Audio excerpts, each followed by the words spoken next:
काय म्हणतो?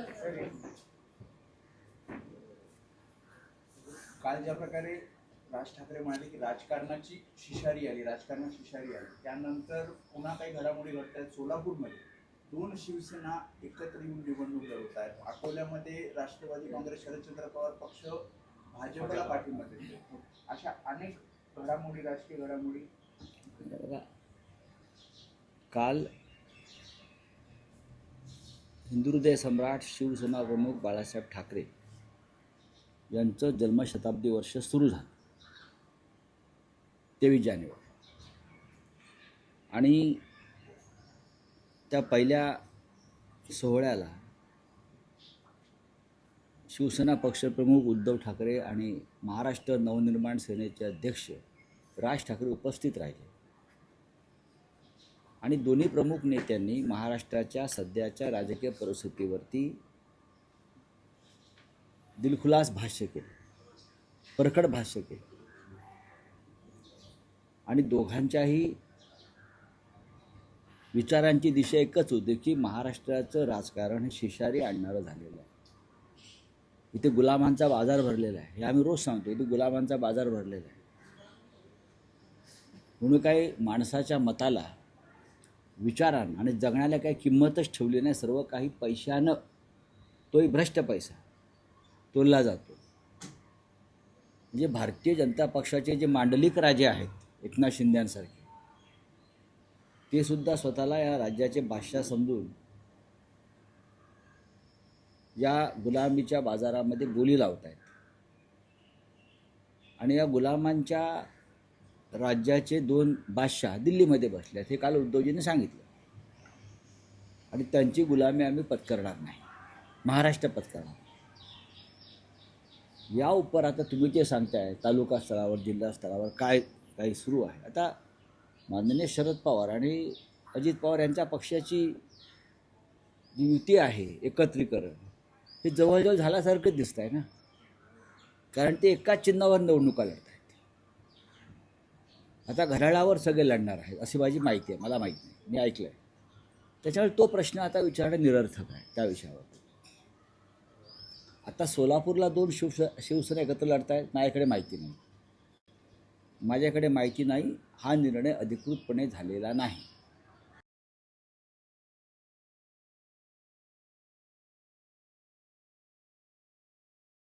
माझ्याकडे माहिती नाही आणि ते घेतील अशा प्रकारचा निर्णय असं मला वाटत नाही. पण राज्यात आमदार दिलीप सोपल सोलापूरचे आमदार आहेत, दिलीप सोपल, त्यांनी अधिकृतरित्या पोस्ट मला माहीत नाही, माझ्याकडे माहिती नाही.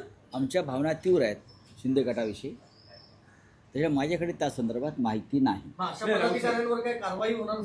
माझ्याकडे काय घडलंय त्याच्याविषयी माहिती नाही. जोपर्यंत पूर्ण माहिती आम्ही घेत नाही आणि उद्धव साहेबांशी चर्चा होत नाही तोपर्यंत या विषयावर बोलणार. आज माहिती घेणार नक्की. रावसाहेब, काल राज ठाकरेंनी एक भावनिक विधान केलं.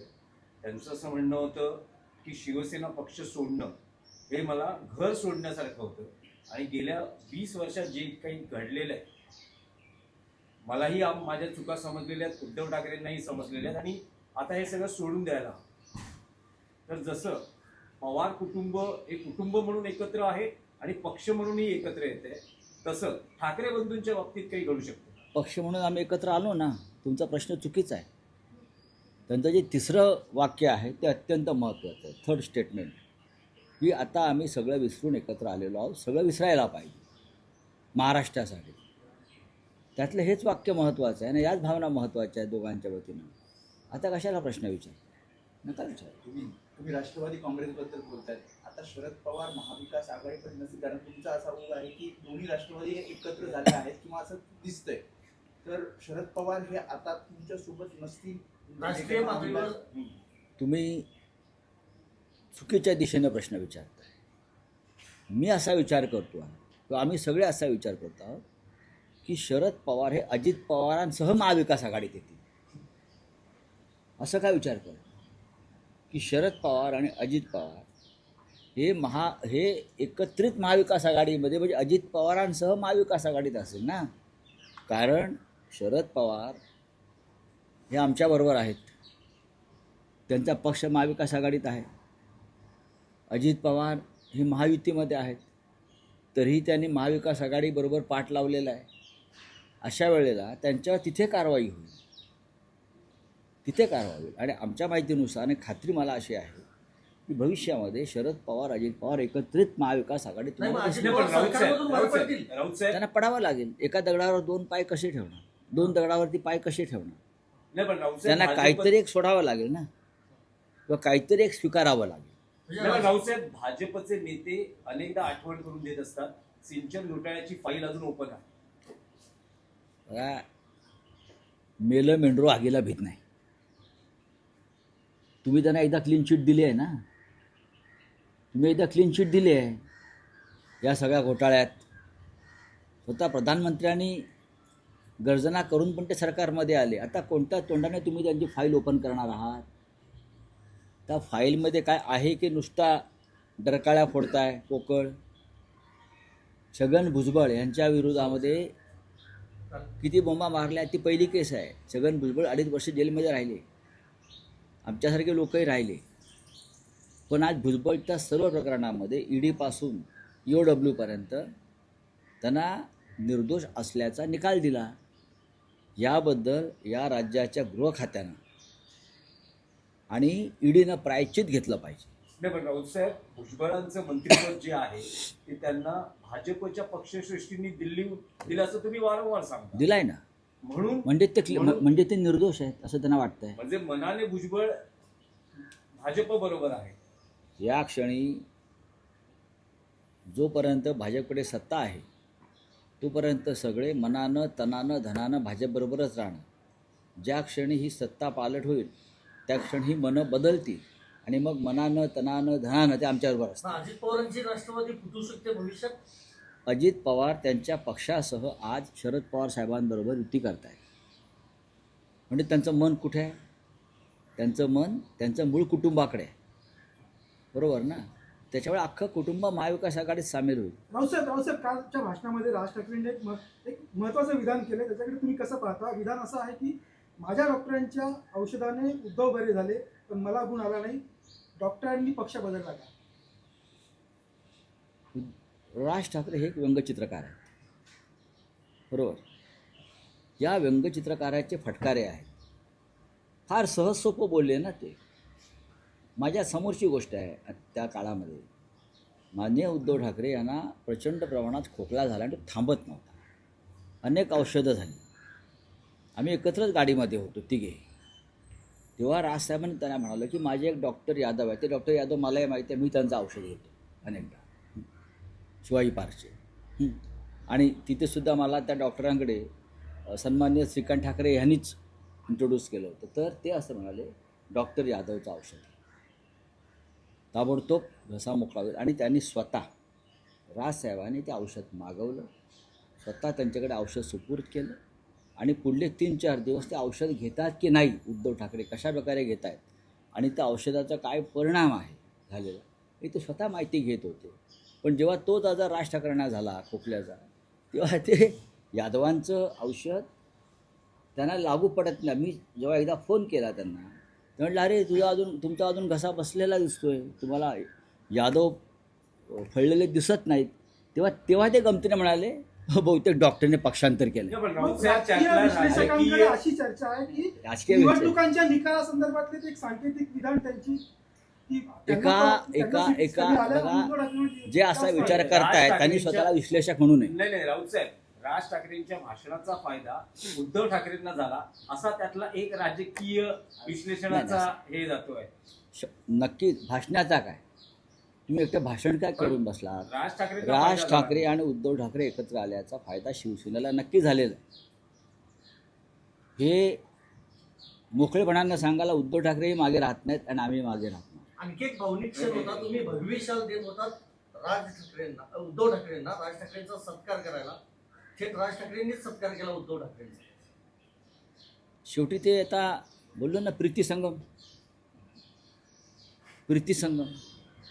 आणि त्या प्रीतिसंगमामुळे समोर भीतिसंगम निर्माण झाला आहे. हे होतच राहिले यापुढे. नाही, पण राऊत साहेब महापौर पदाची निवडणूक पुढे ढकलली गेली आहे. 2 पक्षांची म्हणजे भाजप आणि शिवसेना शिंदे यांची अजूनही गटनोंदणी होत नाही.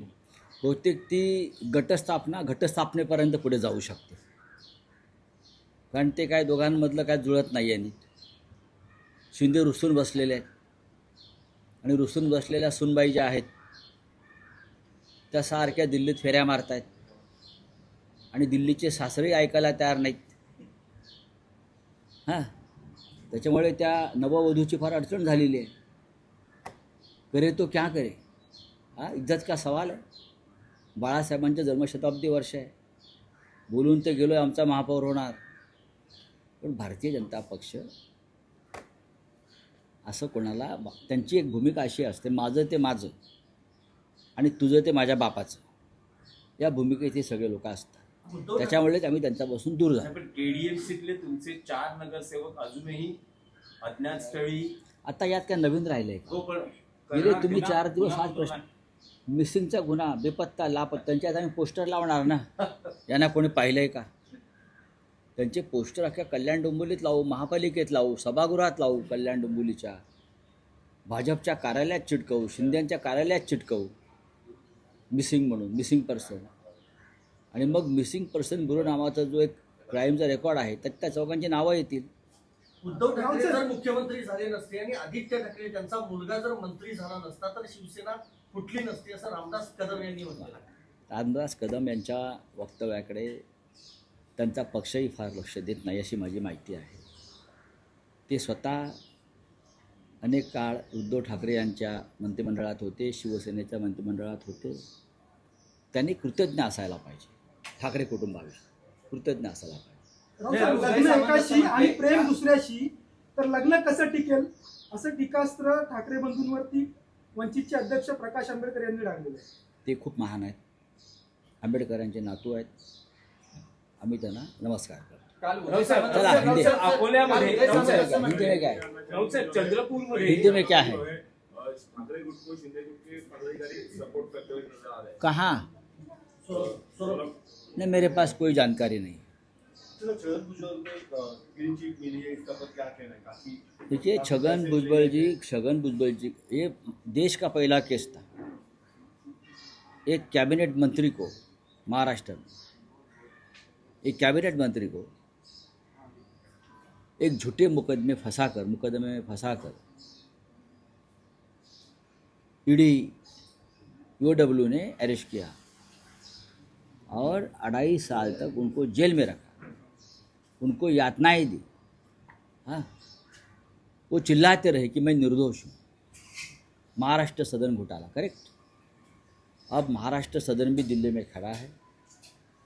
छगन भुजबल जिनके ऊपर बीजेपी ने एक कार्रवाई की, उनको बीजेपी ने मंत्री बनाया है और ईडी ने उनको बाइज्जत छोड़ दिया है, निर्दोष, कोई गुनाह नहीं आपका. तो उनके ज़िंदगी के जो 2.5 साल है तो जेल में गए, यातनाएं मिली, उसकी भरपाई कौन करेगा? बीजेपी करेगी, मोदी करेंगे, अमित शाह करेंगे, फडणवीस करेंगे. आज चक्की पीसने के लिए उनको भेजा और फिर अजीत पवार को भी चक्की पिसिंग भुजबल के बाजू के लॉकअप में. तो अजीत पवार भी आपके कैबिनेट में है. तो ये ढोंग आपने जो बनाया था करप्शन के खिलाफ लड़ने का, सबसे मोस्ट करप्टेड पार्टी अगर कोई होगी इस देश में तो ये भारतीय जनता पार्टी है. आप भुजबल छूट गए हैं तो ईडी ने और महाराष्ट्र के गृह मंत्रालय ने भुजबल से माफ़ी मांगनी चाहिए, प्रायश्चित लेना चाहिए. चलिए, थैंक यू.